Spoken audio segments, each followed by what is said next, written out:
아, 오늘은 46강입니다. 두 번째 해를 입은 여자에 대해서 오늘 좀 얘기하려고 합니다. 해를 입은 여자. 이 해는 여기서 선이에요. 해를 입은 여자, 한 여자. 계시록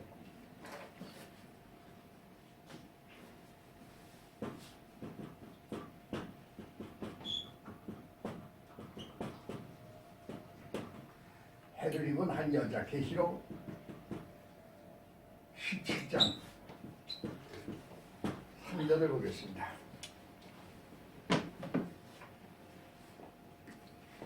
계시록 17장 3절입니다. 곧 성령으로 나를 데리고 광야로 가니라. 내가 보니 여자가 붉은빛 짐승을 탔는데 그 짐승의 몸에 참남된 이름들이 기록하고 7 머리와 10풀이 있으며 그렇게 말씀했어요.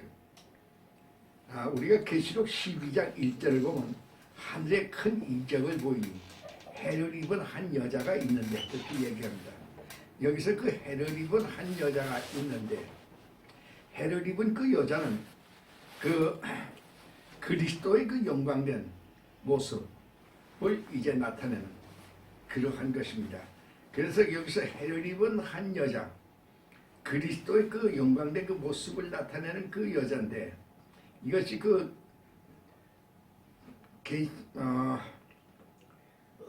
첫 번째, 그러니까 이 그리스도의 영광을 나타내는 그 모습의 첫 번째 여자의 그 대비해서 오늘 여기서 그 여자가 붉은 옷을 입은 제왕의 그런 그 옷을 입은 그 적그리스도를 타고 그리고 하고 있는 그 음료 적그리스도를 이제 그 보호 속에 있는 두 번째 여자의 모습을 여기서 또 보게 되는 것이죠. 그래서 그 해를 입은 여자인 첫 번째 여자와 그 다음에 붉은 짐승을 타고 있는 음녀인 두 번째 여자, 그러니까 첫 번째 여자와 두 번째 여자가 어떻게 그 다른 것인가 하는 것을 우리가 보고자 그렇게 생각하는 것입니다. 두 여자는 모두가 이 어머니가 됩니다. 계시록 12장 5절에 여자가 아들을 낳으니 이는 장차 철장으로 만국을 다스릴 남자라 그 아이를 하나님 앞과 그 보좌 앞으로 올려가더라 그렇게 말씀했어요. 여기서 그 여자의 아들이라고 나오는데 여기서 아들은 호스.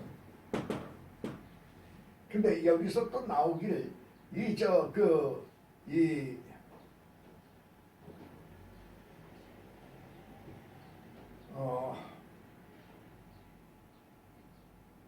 그 아이를 그렸어요. 그 아이는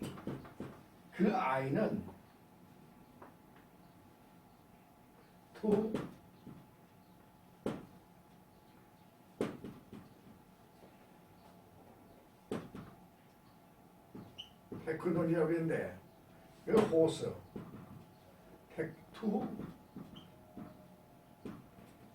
테크논.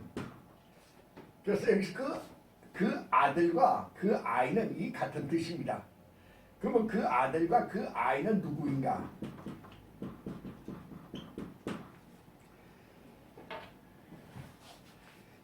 그 아이는 사단의 그 머리를 깨실 분으로 그렇게 그 예언되어 있는 창세기 3장 15절의 그 아이입니다. 또 두 번째 있어가지고 그 아이는 5가지의 그 이름을 가지고 계신 그런 아이입니다. 우리가 이사야서 9장 6절을 보게 되면은 그 아이는 첫째로 기묘자라는 이름을 가지고 있다고 그랬어요.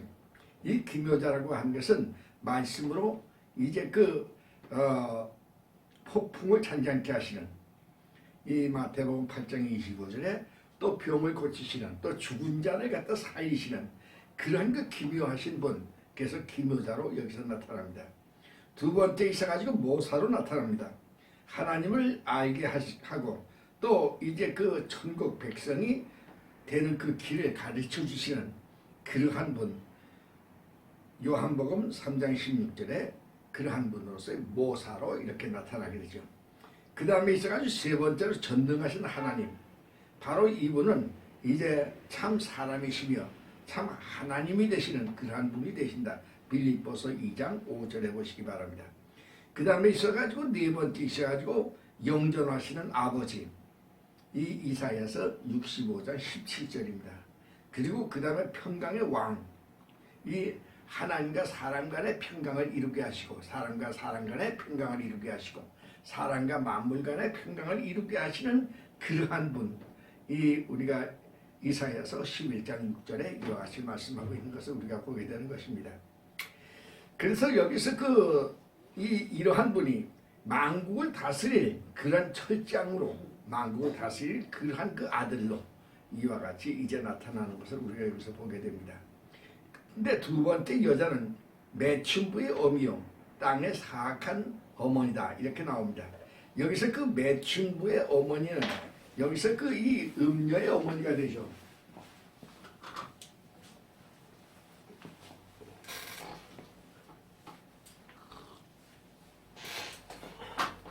여기서 그 음녀는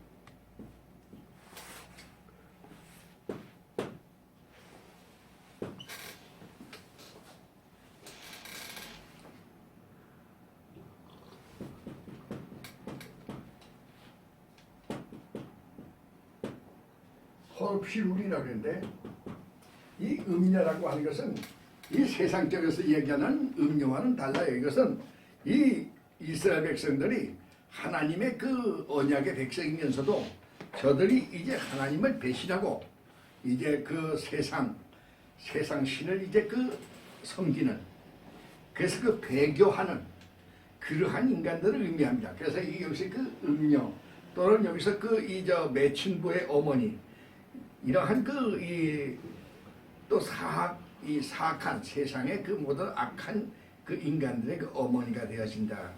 우리가 이제 계시록 17장 2절 보시기 바랍니다.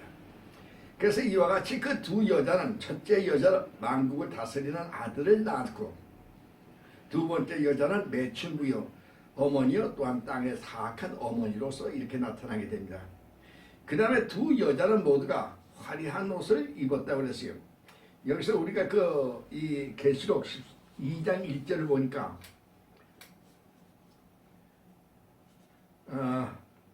하늘에 큰 이적이 보이니 해를 입은 한 여자가 있는데 그 발 아래는 달이 있고 그 머리는 12면류관을 썼더라. 그렇게 얘기를 했죠. 그래서 이 첫째 여자는 해를 옷 입었는데 그 해를 옷 입었다 해서 해를 옷을 입었다고 하는 건 빛의 옷을 입었다는 얘기죠. 그래서 이 여인은 이 하늘에서 내려오는 그 옷을 입었습니다. 그러니까 예수님께서 이제 변화산에서 제자들 앞에서 이제 하늘의 옷, 흰 옷을 이와 같이 입으신 모습을 이제 나타나게 되는데 우리 믿는 모든 사람들도 장차 이 시간 천국에 가게 되면은 우리가 흰 옷을 다 입는 하늘의 빛의 옷을 다 입게 되어지는 것입니다. 그런데 여기서 둘째 여자는 자줏빛 옷, 붉은빛 옷을 입고 금과 보석과 진주를 꾸미고 있고 그래서 아주 화려하죠. 그녀의 모든 그녀의 모든 이런 장식들은 아래서부터 나온 것, 다시 말하면 땅과 바다에서 나온 그러한 것으로 만든 것들입니다. 그 다음에 있어가지고 두 여자는 모두가 자기 위치에서 매우 영향력을 가지고 있게 됩니다. 첫째 여자는 발 아래 달이 있다고 그랬어요. 발 아래 달이라고 하는 것은 해 젤레네인데 이것은 영원성과 통치성을 갖다 상징하는 것입니다. 그래서 그리스도의 몸된 교회가 영적 영원성과 통치성을 나타내는 것을 여기서 말하고 있는 것이죠. 그 다음에 둘째 여자는 세상을 지배하는 권력을 가지고 있다. 다시 말하면 세상 권력에 이제 가지고 있는 그러한 여자예요. 그래서 요한복음 14장 30절에 그렇게 되어 있어요. 그래서 이 첫째 여자는 이제 영적 영원성과 통치성을 나타내는 데 비해서 둘째 여자는 세상을 지배하는 권세를 나타내고 있는 것을 우리가 보게 되죠. 그 다음에 이스라엘 두 여자는 모두가 고난을 당합니다. 그 첫째 여자는 용에게 고난을 당하게 됩니다. 용이 그 여자의 아이를 해치려고 그 여자를 핍박하고 추격하여 그 여자를 광야로 내쫓고, 이 광야는 에데몬이라고 하는데, 이것은 이 세상으로 내쫓는다고 하는 것은 타락시킨다는 얘기예요. 세상으로 타락시키고 성도들을 타락시키고 또 강물을 토하여, 여기서 강물이라고 하는 호수 호타몬인데 이것은 파괴력을 의미합니다. 그래서 그런 강력한 그런 이 파괴력을 통해서 이제 성도들을 이제 그 강물에 떠내려가게 만드는, 다시 말하면 타락시켜 나가게 만드는 그러한 그 여자, 그리고 또한 그 여자의 모든 자손들과 싸우는, 이를 위해서 싸우는 그러한 것을 우리가 이제 보게 되는 것이죠. 근데 그 둘째 여자는 짐승의 그 미움을 받게 됩니다. 이것이 그 7년 대환난 그 마지막 그 후 3년 반에 나타나게 되는데, 이것은 짐승은 그 여자를 궁극으로 미워하고 그 여자를 망하게 만들고 벌거벗겨 그 살을 먹고 그리고 불로 태워버립니다. 계시록 17장 16절입니다. 하나님께서는 능력으로 그 여자를 심판하시고 재앙과 사망과 완전한 그 파멸을 그 여자에게 주게 되는 것이죠. 19장 20절입니다. 그 두 여자, 두 번째 그 여자인 그 음녀는 짐승에 이용당하고 결국 가서 후 3년 반 미움을 받아서 이제 제거되는 세계적인 종교적 집단의 그 우두머리를 의미하는 것으로 이렇게 우리가 보게 되는 것이죠. 결국 후 3년 반에 모든 종교 행위가 금지되고 오직 짐승을 하나님으로 섬기도록 그렇게 만듭니다. 계시록 13장 4절입니다. 두 여자 모두 매우 유명하고 세계사에 있어서 하나님의 섭리와 심판에 있어서 이제 큰 위치를 가지고 있음을 우리가 이제 보게 되는 것이죠. 그리고 그 두 여자는 서로 그 대조적인 것을 우리가 이제 보게 되는 것이죠. 첫째 여자는 지상의 그 세력에 의해서 증오를 받습니다. 다시 말하면 세상 권력에 의해서 이제 그 권력에 미움을 받는 그러한 위치에 있게 되는 것이죠. 근데 둘째 여자는 세상의 그 세력에 의해서, 세상의 그 권력자들에 의해서 사랑을 받고 아첨을 받고 또 애물을 당하는 그러한 것을 우리가 이제 보게 되는 것입니다. 요한복음 5장 43절입니다. 또 첫째 여자는 하늘의 것을 소유합니다. 다시 말하면 첫째 여자는 천국을 소무하는 것이죠. 12장 1절입니다. 또 둘째 여자는 광야에 삽니다. 이 둘째 여자는 세상에 살면서 세상을 사랑하는 그런 것을 우리가 보게 되는 것이죠. 그 다음에 첫째 여자는 용감성과 고결성을 생산하고 천국에 있어서 하나님께로 피하여서 하나님의 그 보좌로 이제 가게 되는 것이죠. 근데 둘째 여자는 나약한 불결성을 생산하고 하나님의 격렬한 진노를 받게 되는 것을 우리가 이제 보게 될 것입니다. 또한 첫째 여자는 하나님의 날개로 계속적으로 도움을 받습니다. 그런데 둘째 여자는 7머리와 10뿔을 가진 짐승의 그 용의 세력으로 도움을 이제 저는 받게 되는 것입니다. 그 다음에 첫째 여자는 12면류관, 이 여기서 면류관은 디아데마타라고 그러는데 이것은 왕관을 의미하는 것이죠. 그래서 이 첫째 여자는 이제 그 12면류관, 다시 말하면 영광과 승리의 면류관을 이제 쓰게 되는 것입니다. 그런데 둘째 여자는 이마에 거룩한 백성을 멸하고 괴롭히는 가장 큰 자의 이름으로 이제 그 이마에다가 큰 바벨론이라는 이름을 이제 이마에 붙이게 됩니다. 땅에서 죽임을 당한 선지자와 또 성도들의 피를 마시는 것을 우리가 이제 보게 되는 것이죠. 그 다음에 첫째 여자는 마지막으로 이 소멸되지 않는 보석으로 꾸며지고 하나님과 어린 양의 영광이 가득한 하늘 도성 새 예루살렘, 즉 천년왕국에서 이제 살게 됩니다. 그런데 둘째 여자는 마지막으로 영원히 꺼지지 아니하는 유황불 속에서 영원히 살게 될 것입니다. 두 여자는 이와 같이 서로 그 상대적인데 반드시 같은 방법으로 해석되어야 합니다. 이 적그리스도가 그리스도의 그 대적자요, 또 적대자가 되는 것과 마찬가지로 남자 아이를 낳은 첫 번째 여자가 되는 이 그리스도의 몸된 교회에게 둘째 여자는 대바벨론이 되어 적대자가 되고 있음을 우리가 이제 보게 됩니다. 그래서 첫째 여자는 영적 이스라엘이요, 의인 아벨로부터 이제 마지막 성도에 이르기까지 해로 옷 입은, 빛의 옷을 입은 그 여자의 해산으로 나타난 그의 많은 자녀들, 성도들이 있게 됨을 우리가 보게 됩니다. 근데 둘째 여자에게는 그와 정반대로 악한 무리들이 있으며 그들은 전 세계에 걸쳐서 사단의 이제 자녀들을 이제 가지게 되어지는 것이죠. 그 다음에 우리가 이제 네 번째로 계시록 7장 1절을 보겠습니다. 또 일곱 대접을 가진 일곱 천사 중 하나가 와서 내게 말하여 가로되 이리 오라. 많은 물 위에 앉은 큰 음녀의 받을 심판을 내게 보이리라. 이렇게 말합니다. 이 진로의 그 일곱 대접을 가진 그 일곱 천사 중에 하나가 큰 음녀의 그 심판을 이제 증거하기 위해서 요한을 찾아가서 더불어 이야기하고 있는 그런 내용입니다. 여기 이 음녀는 이름은 5절에 비밀이라, 큰 바벨론이라 이렇게 말하고 있음을 보게 됩니다. 이 바벨론의 그 비밀은 천국의 비밀과는 정반대가 됩니다. 마태복음 13장 12절에서 주께서 비유로 말씀하시사 제자들에게 어찌하여 비유로 말씀하시니까, 제자들이 같이 질문하니까 이제 주님께서 천국의 비밀을 아는 것이 너희에게는 허락되었으나 저희에게는 허락되어 있지 않다고 그렇게 말씀하시는 것을 보게 되죠. 이 당시에 많은 사람들이 이 말씀을 잘 이해하지 못하고 있었습니다. 이 구약에는 메시아 왕국에 관한 예언이 있습니다. 이사야서 52장 1절을 나중에 여러분들 읽어보시기 바랍니다. 이를 제자들과 유대인들이 모두가 알고 있는 사실입니다. 그 왕국은 너무나도 분명한 예언이기 때문에 구약 백성 유대인들이 모두가 잘 알고 있었어요. 이것은 이스라엘의 승리요, 이방인들의 굴복이요, 이 의의 다스림이시요, 그리고 온 땅에 나타날 하나님의 영광의 그러한 왕국이 되어지는 것이죠. 지금도 이 바사에서는 유대인들이 이 왕국이, 이러한 하나님의 왕국이 임하게 될 것을 지금도 저들이 기다리고 있는 그런 것을 우리가 보게 되는 것이죠.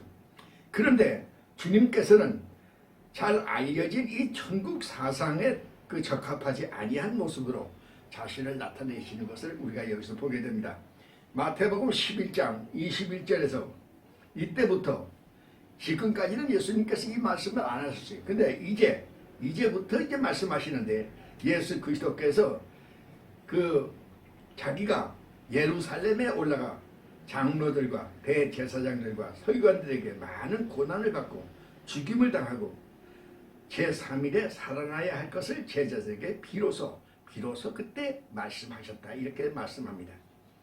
근데 이러한 말씀에 대해서 당시 예수를 지지하는 많은 유대인들을 대표해서 베드로가 예수께 큰 소리로 항의하는, 절대로 그럴 수 없습니다, 이러고 큰 소리로 항의하는 모습을 우리가 보게 되는 것입니다.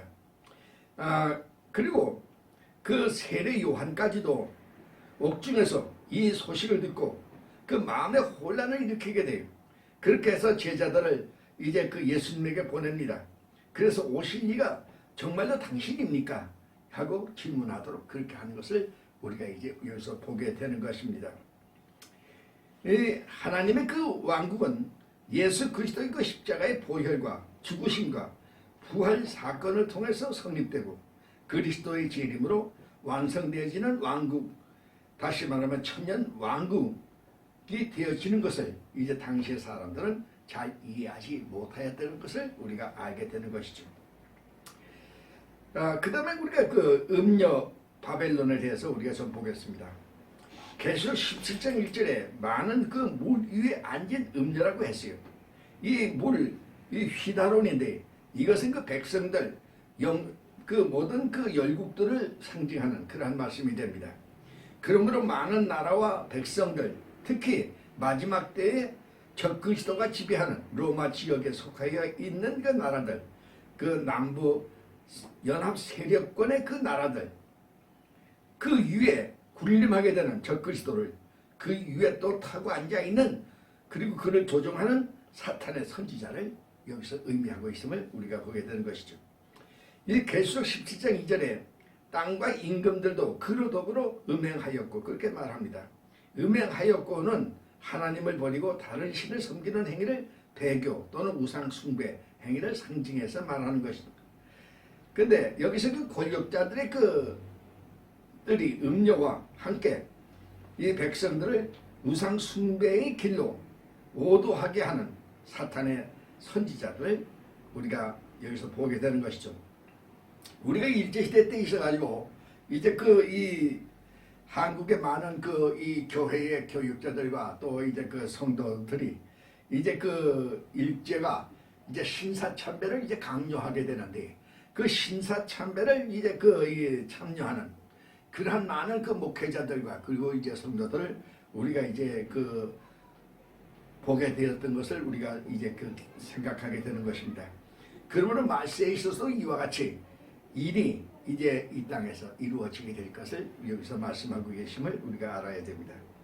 이 계시록 17장 3절에서 여자가 붉은빛 짐승을 탔는데 그랬어요. 이 붉은 빛은 제왕의 의복을 상징합니다. 그 짐승은 적 그리스도를 말합니다. 그 짐승을 탔다고 하는 것은 그 여자 즉 음녀와 그에 속한 사탄의 선지자들이 권력에 평승하고 있음을 여기서 의미하고 있는 것이죠.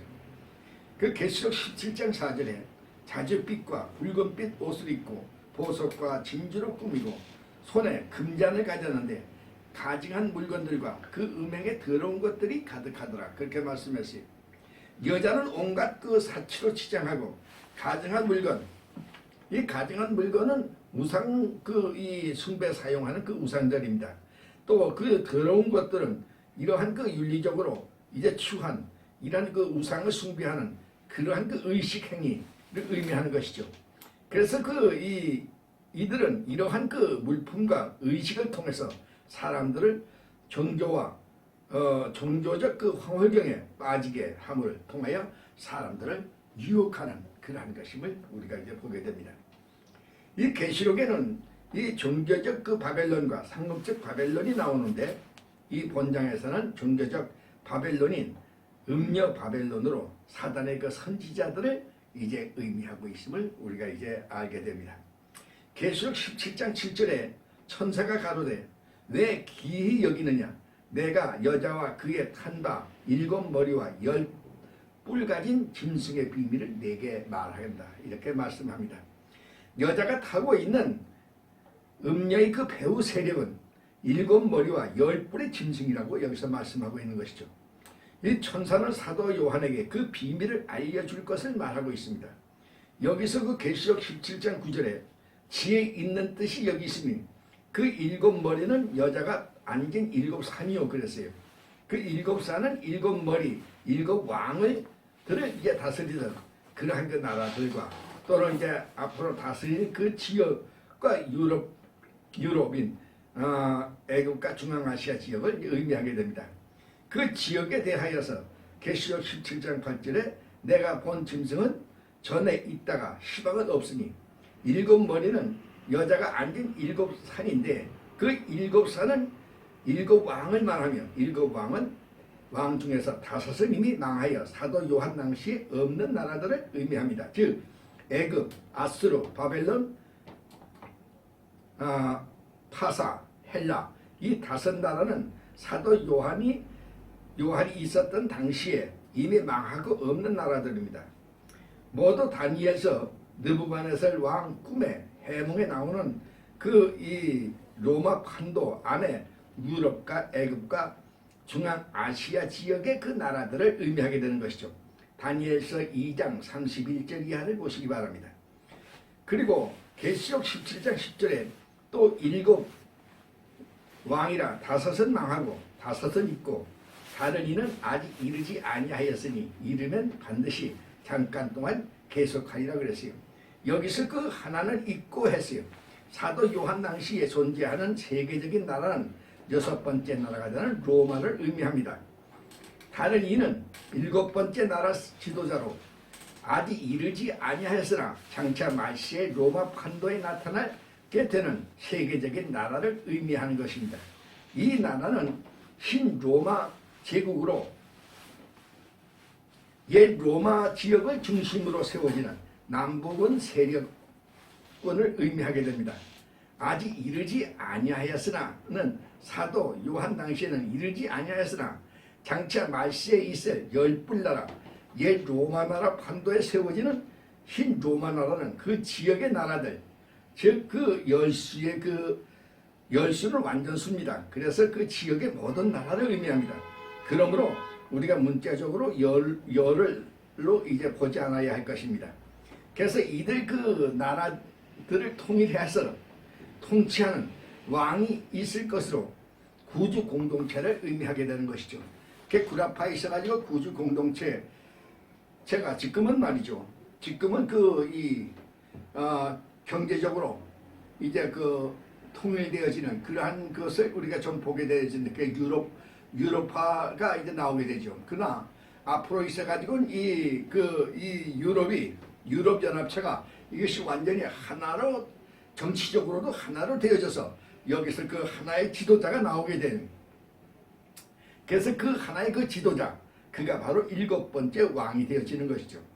이제 말세 계시록 17장 8절에 장차 그 무저갱으로부터 올라와 멸망으로 들어갈 자니 그랬어요. 그 새로운 인물이 마지막 때엔 무저갱에서 올라온 사단의 전이 누르며 그의 아들인 저 그리스도가 나타나게 될 것을 말하는 것입니다. 다니엘서 그 8장 20절에 그것의 그 머리는 10뿔이 있고 그 외에 또 다른 뿔이 나오는데 세 뿔이 그 앞에 빠졌으며 그 10뿔인 신 로마 지역 이외의 다른 지역에서 올라온 그 다른 뿔이 그 지역의 세 뿔의 세력을 물리치고 남부 세력권을 완전히 형성하여지는 것을 여기서 의미하게 되는 것이죠. 다시 말하면 지금 현재 구라파의 그 구주 연합 체제가 이것이 하나의 이 정치 세력이 되었을 적에 그때 그 미국과 그 다음에 미국에 속한 그 G10 모든 나라들이 함께 이 구주 연합과 연합하게 됩니다.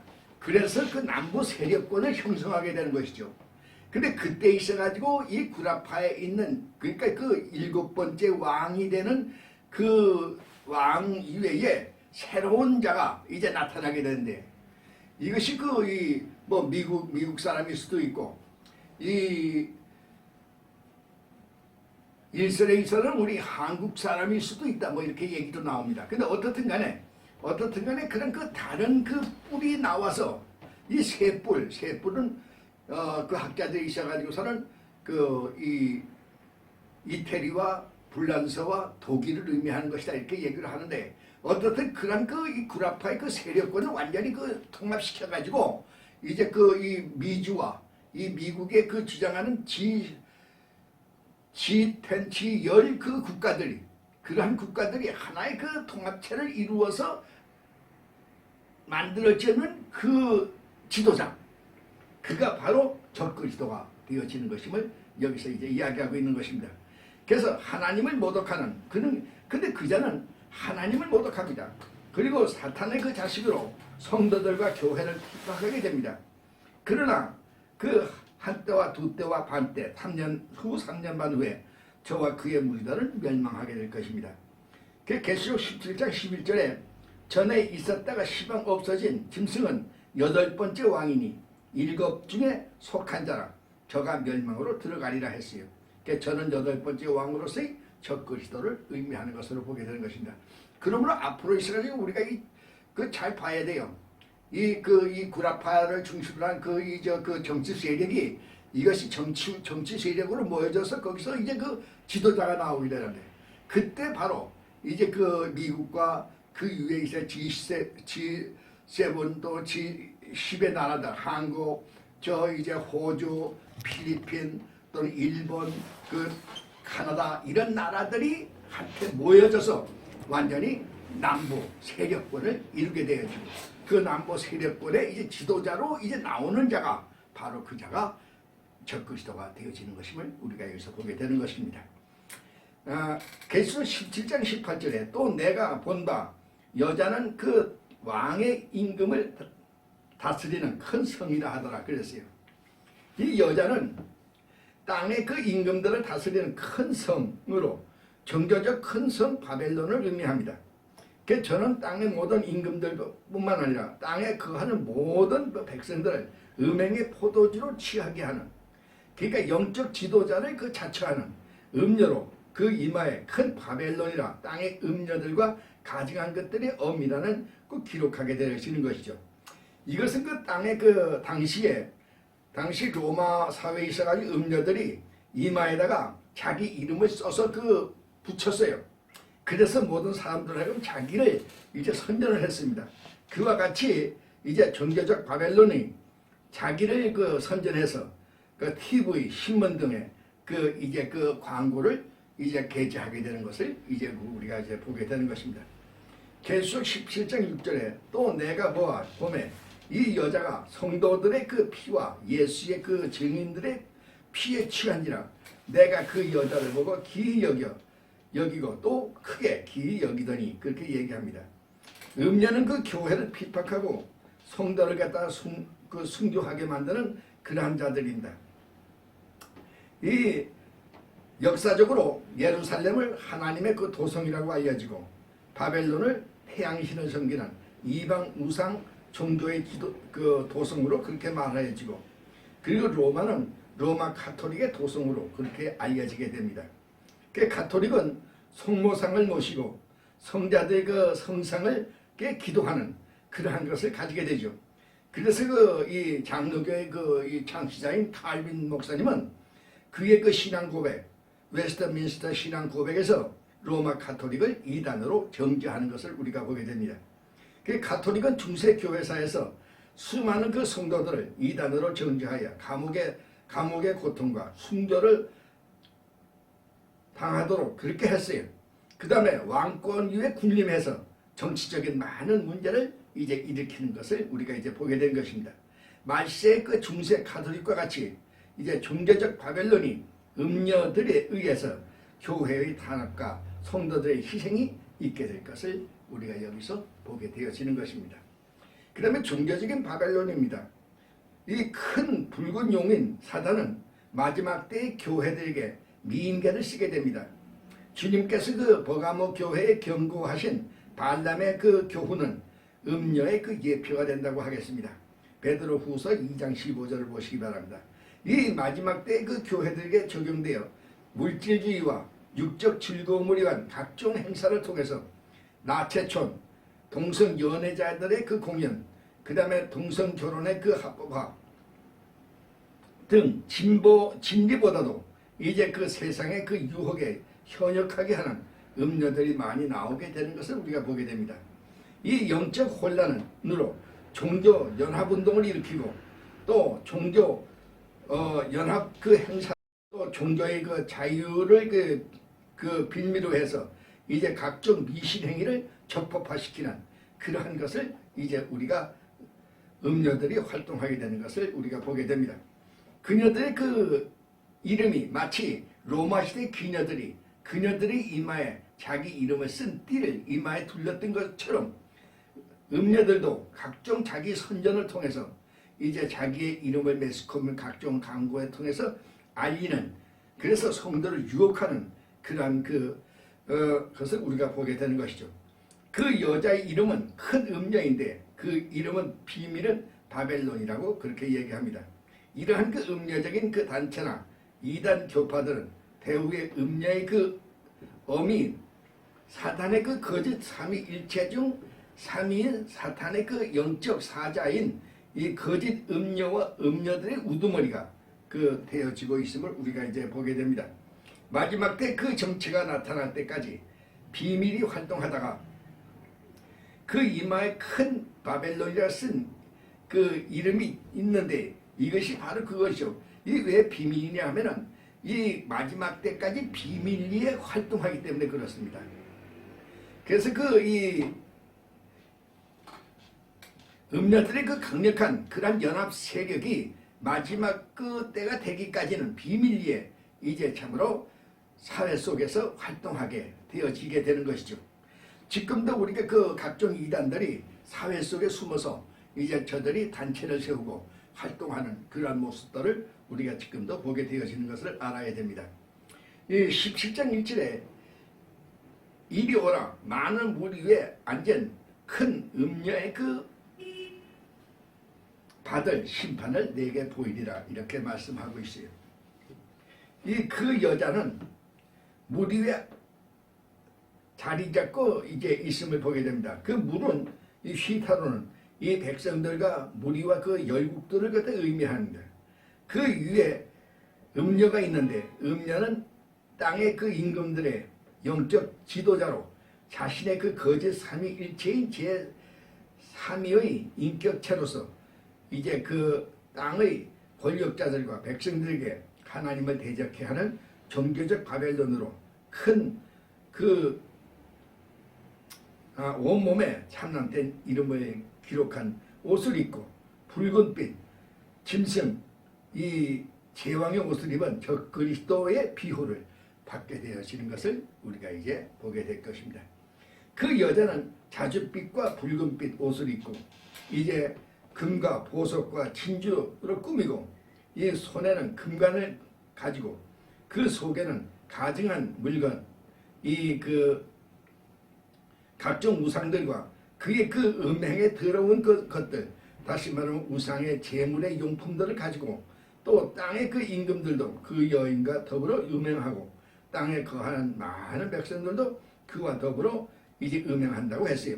그러나 짐승의 표를 받지 아니한 생명책에 농명된 하나님의 참된 그 성도들은 이러한 유혹에서 이제 자기의 신앙을 이제 그 자기 신앙의 정자를 파수할 것임을 우리가 이제 알아야 할 것입니다.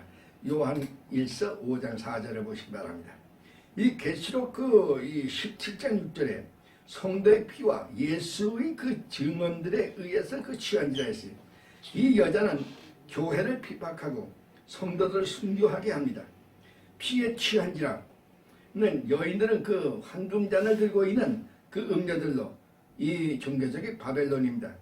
이 교회를 핍박하며 성도를 핍박하여 우상을 섬기도록 유혹하며 권력과 돈을 좋아하는 거짓 선지자들입니다. 그 여인들의 이마에는 그 비밀이라는 이름이 써 있어요. 그 이름의 그 뜻은 큰 바벨론입니다. 성도들을 핍박하는 이제 세력과 땅의 그 음녀들과 가증한 것들의 엄이라는 그 우상 숭배를 이제 그 행하게 하는 세력을 이제 의미하게 됩니다.